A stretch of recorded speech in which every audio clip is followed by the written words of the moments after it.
Hello नमस्कार, welcome to inculcate learning statistic in psychology and education में हमारा आज का टॉपिक रहेगा जी कोरिलेशन। कोरिलेशन में भी बिल्कुल बेसिक सी चीजों के बारे में बात करेंगे कि किस किस तरीके का होता है, कैसे मेजर करते हैं वगैरह वगैरह, बट जो बेसिक्स हैं वो बहुत डिटेल में करेंगे। सो एटलीस्ट अगर आप कोरिलेशन या पियर जो आगे आप पढ़ेंगे पियर्सन का या स्पीयरमैन का कोरिलेशन कोफिशिएंट कैसे निकालते हैं, तो उससे पहले आपको कोरिलेशन के बारे में पता होना बहुत जरूरी है। Okay, this is presented by me Raveena. Videos informative लगे तो इनकलकेट लर्निंग को आप लाइक शेयर सब्सक्राइब कर सकते हैं because it is absolutely free. तो फ्री में इतना तो बनता है कि आप सब्सक्राइब कर दें, ठीक है। चलिए देखिए, कोरिलेशन यानी को हम कब यूज करते हैं, जब दो लोगों की या दो से ज्यादा लोगों की बात कर रही हूं, ठीक है। सो कोरिलेशन मतलब मान लो एक्स और वाई दो लोग हैं या दो कोई भी चीजें हैं, उनके बीच में हम देखना चाह रहे हैं कि क्या रिलेशनशिप है। कि मान लो मैं एक्स को इंक्रीज कर रही हूं तो वाई भी इंक्रीज हो रहा है, डिक्रीज हो रहा है, या कोई फर्क नहीं पड़ रहा है इस पे। सो वो क्या हुआ, मैं रिलेशनशिप ढूंढने की कोशिश कर रही हूं। तो जब दो वेरिएबल्स के बीच में हम रिलेशनशिप ढूंढने की कोशिश करते हैं उसको हम कोरिलेशन बोलते हैं, ठीक है। अब ये रिलेशनशिप लीनियर भी हो सकता है, बहुत बेसिक टाइप में अगर मैं बताऊं तो लीनियर भी हो सकता है, नॉन लीनियर भी हो सकता है, ठीक है। तो अगर लीनियर रिलेशनशिप की बात करें तो आपने बेसिक मैथ्स जो पढ़ा होगा, लीनियर रिलेशनशिप में एक ऐसे लीनियर स्लोप आपको देखने को मिलेगा, ठीक है, किसी भी तरीके का। अब वो लीनियर रिलेशनशिप में ये भी हो सकता है, ये नेगेटिवली हो जाएगा, बट एक स्ट्रेट लाइन ग्राफ आपको देखने को मिलेगा। और वो स्ट्रेट लाइन ग्राफ जो है वो हमेशा क्या होता है, एक इक्वेशन होती है जिसको हम स्ट्रेट लाइन इक्वेशन बोलते हैं। और वो इक्वेशन यहाँ पे क्या हो गई, ये तो y is equal to alpha plus beta c beta x और y जो है वो कोऑर्डिनेट हो जाएंगे, बीटा हमारा स्लोप हो जाएगा और अल्फा जो है वो कांस्टेंट हो जाएगा। सो कई बार जो है आपको mx प्लस सी भी नजर आता है कि y is equal to mx plus C, ये भी नजर आता है। सो x और y कोऑर्डिनेट है, ये बात याद रखिए। बाकी x के साइड में जो है वो स्लोप हो गया और ये जो अकेला है c ये कांस्टेंट हो गया। यहाँ पे इस c को अल्फा से डिनोट कर रखा है। ओके, सो एक लीनियर रिलेशनशिप में हमें क्या नजर आएगा, बहुत मतलब सबसे बेसिक रिलेशनशिप होता है ये दो वेरिएबल्स के बीच में। जब आप ग्राफ प्लॉट करें तो एक स्ट्रेट लाइन अगर आती है सो वो लीनियर रिलेशनशिप उन दो x और y के बीच में शो करता है, ठीक है। ये है जी स्ट्रेट लाइन इक्वेशन और ये रहा एक ग्राफ का एग्जांपल। जैसे हम लिनियरिटी बता रहे हैं कि नंबर ऑफ फ्रेंड्स कितने हैं और एक्सट्रोवर्जन कितना है, कितना एक्सट्रोवर्ट है वो इंसान, ठीक है। सो जैसे जैसे नंबर ऑफ फ्रेंड्स इंक्रीज हो रहे हैं वैसे जैसे देखिए ये नंबर ऑफ फ्रेंड्स यहाँ पे कितने हैं, अराउंड एंड अराउंड ये है, तो यहाँ पे एक्सट्रोवर्जन जो है इसका 20 आ गया। अगर नंबर ऑफ फ्रेंड्स यहाँ पे कम है, मान लो 2 है, तो एक्सट्रोवर्जन यहाँ पे क्या है, कम है, ठीक है। सो ये डायरेक्ट रिलेटेड हो गया कि अगर नंबर ऑफ फ्रेंड्स ज्यादा है दैट मीन्स वो इंसान ज्यादा एक्सट्रोवर्ट है। सो ये एक एग्जांपल है सिर्फ दो वेरिएबल्स के बीच का, x और y का। और x जो है यहाँ पे क्या है, कोऑर्डिनेट है, y कोऑर्डिनेट है, अल्फा यहाँ पे कांस्टेंट हो गया एंड बाकी जो है ये हमारा स्लोप हो गया बीटा, ठीक है।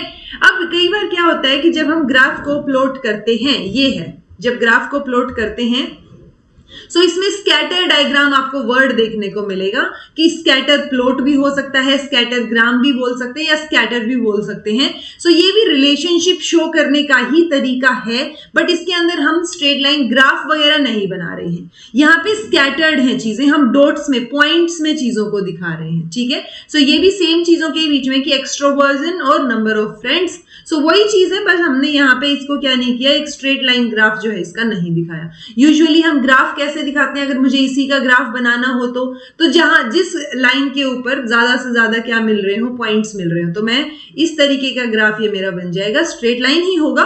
बट जब तक मैं ये लाइन ड्रॉ नहीं करती, जब तक ये पॉइंट्स और डॉट्स जो है वो स्कैटर्ड हैं, तो वो स्कैटर डायग्राम हो जाएगा, ठीक है। देन आता है नॉन लीनियर रिलेशनशिप। तो जब स्ट्रेट लाइन ना हो, अब स्ट्रेट लाइन नहीं है तो कोई भी ग्राफ हो सकता है, चाहे ये हो, किसी भी तरीके से चेंज हो सकती है चीजें। सो वो क्या हो जाएगा, नॉन लीनियर हो जाएगा। तो नॉन लीनियर में क्यूब भी बन सकता है, क्वाड्रिक भी बन सकता है, पॉलिनोमियल, एक्सपोनेंशियल, तो कोई भी तरीके का ग्राफ जो है आपको देखने को मिल सकता है, वो नॉन लीनियर रिलेशनशिप होगा। मतलब वो लीनियर नहीं है, स्ट्रेट लाइन नहीं है, बाकी कुछ भी हो सकता है। ओके, ये एग्जाम्पल हो गया। और जो नॉन लीनियर रिलेशनशिप है उनको हम कई बार कर्विलीनियर भी बोलते हैं, ठीक है। तो ये वर्ड आप याद रख सकते हैं। जैसे ये है, ये कर्व की फॉर्म में है, हमने ट्राई किया कि ज्यादा से ज्यादा डॉट्स जो है वो हमारे ग्राफ के ऊपर आ सकें। सो ये हमारा क्या बन गया, ये डेफिनेटली क्या नहीं है, लीनियर तो नहीं है, तो लीनियर नहीं है तो क्या ऑप्शन बचा, नॉन लीनियर का बचा। और ये जो ग्राफ आपके सामने दिख रहा है ये परफॉर्मेंस और स्ट्रेस का ग्राफ है, ठीक है। और इसको हम योक्स डॉडसन लॉ भी बोलते हैं, जब स्ट्रेस और परफॉर्मेंस के बीच में हम रिलेशनशिप शो करते हैं। ये बोल रहे हैं कि performance is poor when stress is too little और टू मच, यानी परफॉर्मेंस कम होगी जब आपको एक तो स्ट्रेस ही नहीं हो रहा, तो स्ट्रेस नहीं हो रहा तो आप पढ़ाई करेंगे ही नहीं। ये बहुत ज्यादा स्ट्रेस हो रहा है तब भी आप गड़बड़ करेंगे कुछ ना कुछ, ठीक है। तो जो मॉडरेट लेवल का स्ट्रेस है ना, जब स्ट्रेस का लेवल मॉडरेट होगा, यहाँ पे बीच में होगा, उस टाइम पे परफॉर्मेंस जो है वो हाई देखने को मिलती है। मतलब आप इतने भी स्ट्रेस्ड नहीं है कि आपसे काम नहीं हो रहा है और आपकी परफॉर्मेंस लो जाए, और इतने भी रिलैक्स्ड नहीं है कि बिल्कुल ही स्ट्रेस नहीं है आपको और परफॉर्मेंस जो आपकी लो हो जाए, ठीक है। सो ये क्या हो गया जी, हमारा नॉन लीनियर रिलेशनशिप। यहां से हमें एक चीज और इंफॉर्मेशन मिलती है कि स्ट्रेस और परफॉर्मेंस का ग्राफ जो है वो जो रिलेशनशिप है उसको योक्स डॉडसन लॉ भी बोलते हैं, ठीक है। अब डायरेक्शन ऑफ कोरिलेशन, यानी किस डायरेक्शन में है जो रिलेशनशिप हम ढूंढ रहे हैं, वो पॉजिटिव रिलेशनशिप है कि अगर मैं एक चीज को बढ़ाऊं तो दूसरी चीज भी बढ़ रही है, एक को घटाऊं तो दूसरी चीज भी घट रही है, या नेगेटिव कोरिलेशन है कि मैं एक चीज को तो इंक्रीज कर रही हूँ, एक वेरिएबल को, एक्स वेरिएबल को, और वाई वेरिएबल जो है वो डिक्रीज हो रहा है, ठीक है। या मैं एक्स को डिक्रीज कर रही हूँ, वाई इंक्रीज हो रहा है, तो ये नेगेटिवली कोरिलेटेड हो गए। तो आप ये समझ सकते हैं जो पॉजिटिव कोरिलेशन हो ना, उस टाइम पे वो डायरेक्टली प्रोपोर्शनल होंगे कि एक को बढ़ाया दूसरा बढ़ेगा, एक को घटाया दूसरा घटेगा। नेगेटिव कोरिलेशन में क्या हो जाएगा, ये रेसिप्रोकल होंगे, ठीक है, यानी एक को बढ़ाया दूसरा घटेगा। नो रिलेशनशिप में कोई रिलेशन ही नजर नहीं आएगा, एक्स को मैं बढ़ा लूं घटा लूं, वाई पे कोई फर्क पड़ ही नहीं रहा है, वो नो रिलेशनशिप हो जाएगा। सो ये है सबसे पहले पॉजिटिव कोरिलेशन, जिसमें आप एक वैल्यू को, वेरिएबल की वैल्यू को इंक्रीज करेंगे तो दूसरी भी इंक्रीज होगी, एक को डिक्रीज करेंगे तो दूसरी भी डिक्रीज होगी, ठीक है। तो सिमिलर डायरेक्शन में मूव कर रहे हैं ये, तो ये डायरेक्शन हो गई पॉजिटिव डायरेक्शन, ठीक है। ये स्कैटर प्लॉट हमने दिखा रखा है पॉजिटिव रिलेशनशिप का, तो ये ऑब्वियसली लीनियर ग्राफ है। हम बोल रहे हैं कि टेम्परेचर इंक्रीज होगा तो कोल्ड ड्रिंक की सेल जो है वो इंक्रीज होगी या डिक्रीज होगी। तो जैसे जैसे टेम्परेचर इंक्रीज हो रहा है, देखिए यहाँ पे 30 तक आ गया टेम्परेचर, तो सेल इंक्रीज हो रही है, मतलब ज्यादा गर्मी होगी तभी तो आप पियेंगे ना पानी या ठंडी कोई चीज, कोल्ड ड्रिंक वगैरह। अगर ठंड है तो ठंड में कम पियेंगे आप जब टेम्परेचर कम है। तो ये क्या है कि टेम्परेचर जैसे जैसे बढ़ेगा वैसे वैसे कोल्ड ड्रिंक की सेल बढ़ेगी, और टेम्परेचर कम होगा यानी सर्दियां आती जाएंगी वैसे वैसे कंपैरेटिवली कम होती जाएगी सेल। तो ये पॉजिटिव कोरिलेशन हो गया। देन आता है नेगेटिव कोरिलेशन। तो नेगेटिव कोरिलेशन में क्या होगा कि जैसे जैसे टेम्परेचर इंक्रीज होगा वैसे वैसे जो गर्म कपड़े हैं, वुलन क्लॉथ हैं, उनकी सेल जो है वो डिक्रीज हो जाएगी। मतलब रेलेवेंट सा एग्जाम्पल है, आपको पता है सर्दियों में हम गर्म कपड़े खरीदते हैं तो सर्दियों में टेम्परेचर कम होता है, तो जैसे ये वो टेम्परेचर का बता दिया, यानी उल्टा हो गया, ये नेगेटिवली हो गया। तो ये क्या हो गया हमारा, इस तरीके का ग्राफ हमें देखने को मिलेगा। ये नेगेटिव कोरिलेशन है कि एक वेरिएबल को इंक्रीज करेंगे तो दूसरा डिक्रीज होगा, एक को डिक्रीज करेंगे तो दूसरा इंक्रीज होगा। तो ये ऑपोजिट डायरेक्शन में मूव कर रही हैं चीजें कि टेम्परेचर इंक्रीज हो रहा है, यानी जैसे जैसे गर्मियां आ रही हैं वुलन क्लॉथ्स की सेल जो है वो कम हो रही है, ठीक है। अब ये भी हो सकता है कोई रिलेशनशिप ना हो, जैसे यहाँ दिखा रखा है, ठीक है। तो ये क्या दिखा रखा है, scatter between height of an individual and income in rupees. So अब हाइट का और इनकम का क्या लेना देना है, ऐसा थोड़ी ना है कि जिसकी कम हाइट है उसकी ज्यादा इनकम होगी, या कम हाइट वाले की कम होगी, ज्यादा हाइट वाले की ज्यादा इनकम होगी, कोई लेना देना नहीं है, राइट। तो ये स्कैटर डायग्राम आपको बहुत स्कैटर्ड नजर आ रहा होगा, जिसमें हम कोई भी लीनियर रिलेशनशिप या फिर नॉन लीनियर, मतलब समझ ही नहीं आ रहा है, कोई रिलेशनशिप है ही नहीं। ओके, सो इसमें कोई रिलेशनशिप नहीं है। टेक्निकली करेक्ट चीज जो हम कोरिलेशन कोफिशिएंट है, क्योंकि कोरिलेशन तो हमने बता दिया पॉजिटिव एंड नेगेटिव, लेकिन जब हम एक नंबर देते हैं ना उसको कि मान लो भी 0.5 है तो इसका कोरिलेशन, तो वो कोरिलेशन की स्ट्रेंथ जानने के लिए हम कोरिलेशन कोफिशिएंट का इस्तेमाल करते हैं, ठीक है। तो वो जो नंबर हमने अलॉट कर दिया कि इतना रिलेशनशिप है इनमें, सो वो क्या हो गया हमारा कोरिलेशन कोफिशिएंट हो गया। वो यहाँ पे क्या रहेगा, 0 रहेगा। सो ऑब्वियसली डायरेक्शन जो है कोरिलेशन की ना तो नेगेटिव होगी ना पॉजिटिव होगी। 0 कोरिलेशन या जिसको हम बोले कोई भी रिलेशन इसमें नहीं है तो नो कोरिलेशन हम इसको बोलेंगे। कोई रिलेशनशिप हमें वेरिएबल्स में देखने को यहाँ नहीं मिलता, ठीक है। अब कोरिलेशन की जब हम स्ट्रेंथ की बात करते हैं, अब हमने ये तो बोल दिया कि ये पॉजिटिवली कोरिलेटेड है और ये नेगेटिवली कोरिलेटेड है, ठीक है, विच मीन्स +1 से लेके -1 तक हमारी कोरिलेशन कोफिशिएंट की वैल्यू वेरी कर सकती है। ये क्वेश्चन कई बार नेट के एग्जाम में पूछा जाता है अलग अलग तरीके से घुमा के कि भाई कोरिलेशन कोफिशिएंट जो है वो नेगेटिव हो सकता है, नेगेटिव नहीं हो सकता है, तो इस तरीके से क्वेश्चन पूछा जाता है। और स्पेसिफिकली कोरिलेशन कोफिशिएंट के साथ जो स्टेटमेंट्स आपको देते हैं ना, वो एक रिलायबिलिटी कोफिशिएंट की देते हैं। सो रिलायबिलिटी कोफिशिएंट कभी भी नेगेटिव नहीं होता, ओके, यानी विश्वसनीयता जो है वो माइनस में नहीं जाएगी। सो रिलायबिलिटी कोफिशिएंट हमेशा पॉजिटिव में रहेगा, 0 से लेके 1 तक रहेगा, +1 तक डेफिनेटली। और जो कोरिलेशन कोफिशिएंट है वो +1 से -1 तक रहेगा। अभी हमने देखा ना नेगेटिवली भी तो कोरिलेट कर सकती हैं चीजें, राइट। सो रेंज जो है कोरिलेशन कोफिशिएंट की वो याद रखिएगा, -1 से +1 तक वेरी करेगी। कोरिलेशन जब हम दो वेरिएबल्स के बीच में एक्सप्रेस करने की बात करते हैं, एक नंबर उसको देते हैं, उसको हम कोरिलेशन कोफिशिएंट बोलेंगे। कोरिलेशन कोफिशिएंट जो है वो बहुत सारे सिंबल्स से डिनोट किया जाता है। मोस्ट कॉमन सिंबल है R, और स्पेसिफिकली ये किस बेसिस पे, ये पियर्सन के प्रोडक्ट मोमेंट कोरिलेशन कोफिशिएंट को दर्शाता है। और पियर्सन का जो प्रोडक्ट मोमेंट कोरिलेशन है, मतलब वो जो कोरिलेशन कोफिशिएंट है, ये मोस्ट पॉपुलर है। मतलब ज्यादातर हम यही निकालते हुए आपको दिखेंगे, चाहे वो रिसर्च स्टडीज हो या आपके एग्जाम में क्वेश्चन आए एमएड वगैरह में या जहां पे भी ये सिलेबस में है। सो पियर्सन का प्रोडक्ट मोमेंट और स्पीयरमैन का रैंक मेथड जो है वो दोनों काफी फेमस है। ज्यादा फेमस पियर्सन का प्रोडक्ट मोमेंट कोरिलेशन कोफिशिएंट है, ठीक है। सो पियर्सन का फेमस ज्यादा है, इसलिए हम मोस्ट कॉमनली R से ही डिनोट करते हैं कि मान लो मुझे X और Y दो वेरिएबल हैं, इनके बीच में रिलेशनशिप बताना है, तो मैं R यानी स्मॉल r और X और Y इस तरीके से इसको डिनोट करूंगी कि भाई ये क्या है हमारा, ये कोरिलेशन कोफिशिएंट है, ठीक है। तो कोरिलेशन कोफिशिएंट में आपको ये तो समझ आ गया, -1 से +1 तक वैल्यू वेरी करेगी। अब क्या ये मानूं मैं इस चीज को कि -1 मतलब सबसे वीक रिलेशनशिप है और +1 मतलब सबसे स्ट्रॉन्ग है, क्या ऐसा होगा? तो नहीं जी, ऐसा नहीं है, क्योंकि यहां पे न्यूट्रल हो गया ना, 0 मतलब नो रिलेशनशिप।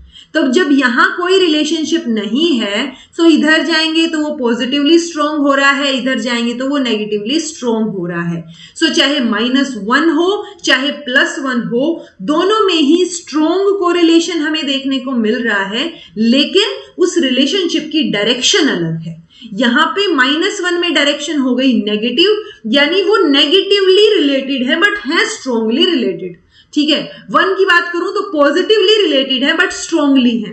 तो जैसे जैसे आप 0 से चाहे -1 की तरफ मूव करें चाहे +1 की तरफ मूव करें, रिलेशनशिप स्ट्रॉन्ग ही होता जाएगा। अगर मैं कंपेयर करूं, -0.1 ये रिलेशनशिप है और एक -1 है, तो ये ज्यादा स्ट्रॉन्गली रिलेटेड है, भले ही वो नेगेटिवली हो, ओके। सो ये बात आपको ध्यान रखनी है। कई बार हम कंफ्यूज हो जाते हैं ना कि मान लो हमें बोल दिया कि एक तो हमें वैल्यू दे दी -0.3 और एक हमें दे दी प्लस की 0.3, ठीक है। सो कौन सी ज्यादा बेटर कोरिलेटेड है? तो स्ट्रॉन्गनेस की अगर बात करें तो दोनों ही स्ट्रॉन्गली रिलेटेड है, बट एक नेगेटिवली कोरिलेटेड है और एक पॉजिटिवली कोरिलेटेड है, ओके जी। दूसरा है, एक तो ये तो हमने स्ट्रेंथ की बात की ना, तो स्ट्रेंथ ऑफ एसोसिएशन को हम एक और तरीके से समझने की कोशिश कर सकते हैं, कॉमन वेरिएंस के थ्रू, ठीक है, जिससे वो दोनों के दोनों वेरिएबल्स रिलेटेड हैं। अब जब मैं कोरिलेशन कोफिशिएंट की बात कर रही हूं तो वो परसेंटेज में नहीं है, मैं बोल रही हूं 0.5 कोरिलेशन है इसका, 0.4 है, चाहे माइनस का हो प्लस का हो, वट एवर इट इज, ठीक है। तो ये जो चीज मैं बोल रही हूँ, जैसे 0.30 का मतलब ये नहीं है कि 30% वेरिएंस है, नहीं, हमें वेरिएंस निकालना पड़ेगा। और वेरिएंस जो है वो शेयर्ड होता है दोनों के दोनों कोरिलेटेड। देखो ये जो, एक सेकेंड, ये रहा, ये x का वेरिएंस है, ये y का वेरिएंस है, और ये क्या है, कोवेरिएंस है दोनों का, ओके। तो जो सर्कल x है वो रिप्रेजेंट कर रहा है x का वेरिएंस, y है वो y का वेरिएंस रिप्रेजेंट कर रहा है। जो शेडेड पार्ट है, कई बार आपको ना कोवेरिएंस वर्ड भी लिखा मिलेगा और हम कई बार कंफ्यूज हो जाते हैं कि वेरिएंस और कोवेरिएंस तो सेम ही होता होगा, नहीं, वेरिएंस अलग चीज है, कोवेरिएंस मतलब जो कॉमन वेरिएंस है इन दोनों का, ओके, सो वो कॉमन वेरिएंस होगा। अब निकालेंगे कैसे वेरिएंस को? सो वेरिएंस को निकालने के लिए हमारे पास एक फॉर्मूला है जी, ठीक है। सो दोनों के दोनों जो रिलेटेड हैं उसमें हमें फॉर्मूला देखने को मिलेगा ये वाला, यानी जो हमने ऊपर कोफिशिएंट निकाला था, कोरिलेशन कोफिशिएंट, जिसको हम आर से डिनोट कर रहे थे, आर एक्स और वाई। मान लो ये 0.5 है, ठीक है, और ये माइनस का है। तो हम इसको अगर हमें वेरिएंस निकालना है, हमें परसेंटेज में निकालना है कि कितने रिलेटेड हैं, सो ये क्या हो जाएगा, इसका स्क्वायर कीजिए और 100 से मल्टीप्लाई कर दीजिए। ये परसेंटेज आ जाएगी कॉमन वेरिएंस की एक्स और वाई के बीच में। सो ये जो हमारा अगर कोरिलेशन कोफिशिएंट है उसको स्क्वायर करना है। स्क्वायर क्यों कर रहे हैं? ताकि जो माइनस और प्लस का चक्कर है वो हट जाएगा। तो वो यहाँ पे अगर मैं इसको करूं तो ये 0.25 5 5 25 और इंटू में 100 करके 25% आ जाएगा ये। यानी कि x और y में जो रिलेशनशिप था वो कितना रिलेशनशिप था, 0.5 को वेरिएंस उसका कोफिशिएंट का, कोरिलेशन कोफिशिएंट का। जैसे ही हम वेरिएंस पे आएंगे तो वो कॉमन वेरिएंस जो है x और y के बीच का, तो ये कोवेरिएंस का फॉर्मूला जाएगा जो कि परसेंटेज में निकल रहा है। ओके, सो ये निकालना भी आना चाहिए, ये फॉर्मूला पता हो आपको ताकि कोई कंफ्यूजन ना हो आपको चीजों में। अब हम निकालेंगे कैसे? तो कोफिशिएंट की टर्म में निकालेंगे, ये तो हमें समझ आ गया। मोस्ट पॉपुलर तरीका जो है कोरिलेशन निकालने का वो पियर्सन का प्रोडक्ट मोमेंट कोरिलेशन मेथड है, जिसमें हम स्मॉल r से कोरिलेशन कोफिशिएंट को डिनोट करते हैं, ठीक है। अब ये क्या है, ये दोनों दो वेरिएबल्स के बीच में बताएगा, ये कंपेयर करेगा is on at least equal interval scale और रेशियो स्केल। मतलब एक क्या हो, इसमें डाटा जो है, जो हम वेरिएबल्स का डाटा दिखा रहे हैं, तो वो डाटा जो है वो इंटरवल स्केल और रेशियो स्केल पे मापा हुआ होना चाहिए। तो जो स्टैट की क्लासेस मैंने आपकी शुरू की थी उसमें सेकंड या थर्ड क्लास ही आपको स्केल्स, मेजरमेंट स्केल्स के ऊपर देखने को मिलेगी। सो इसीलिए क्वांटिटी में करा रही हूँ, जो बच्चे स्टैट देखें वो क्लास 1 से लेके शुरू कीजिए ताकि आपको बेसिक्स समझ आए और आपको आगे जाके कोई कंफ्यूजन ना हो। तो इंटरवल स्केल और रेशियो स्केल पे डाटा होगा दोनों के दोनों वेरिएबल्स का, और तो हम क्या यूज कर सकते हैं, पियर्सन का product moment correlation method use कर सकते हैं, जो कि काफी फेमस है। ओके, ये पैरामेट्रिक मेथड में आता है। नॉन पैरामेट्रिक में इसको कंपेयर करेंगे तो स्पीयरमैन का रैंक ऑर्डर कोरिलेशन आ जाएगा, RHO से जिसको डिनोट करते हैं। यूजफुल होता है डेफिनेटली ये भी रैंक ऑर्डर में, ठीक है। तो रैंक ऑर्डर मेथड में ये ज्यादा जरूरी होता है, रैंक को ऑर्डर करने के लिए, रैंकिंग करने के लिए, ठीक है। तो इसमें इंटरवल रेशियो स्केल की जरूरत हमें नहीं पड़ेगी, हमें ऑर्डिनल स्केल जो है उससे काम चल जाएगा अगर डाटा हमारा उस पे है।